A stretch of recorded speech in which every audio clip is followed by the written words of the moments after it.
what are you doing now in this space? It's another long and interesting and amazing story, but I've created a handful of companies. Right now I'm focused on bringing to market another stablecoin called Treasury X, a crypto neobank called Wefi. And so Treasury X delivers on the promise of Web3 in the way that it decentralizes what Tether does, meaning it gives the value to the users, to the people who are providing the value. They're the ones that receive it. Wefi is delivering on the promise of banking the underbanked in these developing nations, giving them high quality financial services. This is a promise that people in blockchain have been preaching for many years, and now it's finally coming to fruition. SuperSol is a Solana L2, focused on future-proofing Solana for DePIN and gaming. And so I'm really focused on delivering technologies that are going to further this revolution and make sure that the technologies are groundbreaking enough and worthwhile enough that people want to participate in this ecosystem. Because right now I just came from Abu Dhabi Finance Week. It was amazing.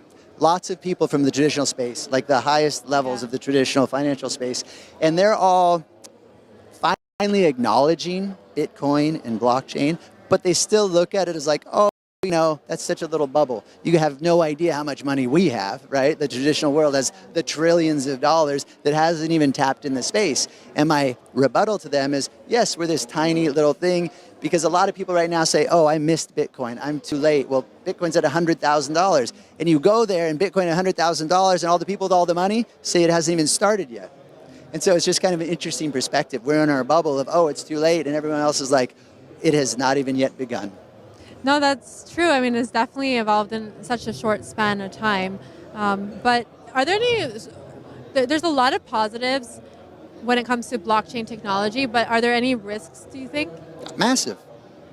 There's massive risks to every new technology, right? And so it's navigating that world. And so it's the responsibility of the private companies as well as the government, and that's where some regulations come in. And when any new technology is delivered on the world, and you can go back and all throughout history, the first thing that it's used for is usually illicit things and a lot of scams, a lot of different things like that. And we have absolutely experienced our share of that in the blockchain space because it's global access to financial movements, and so everyone's going to do everything they can to steal that money from you.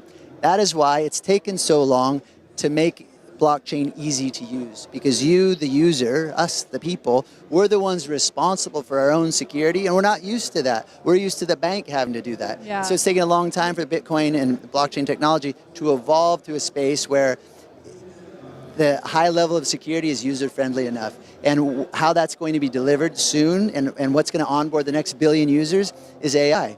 AI agents are going to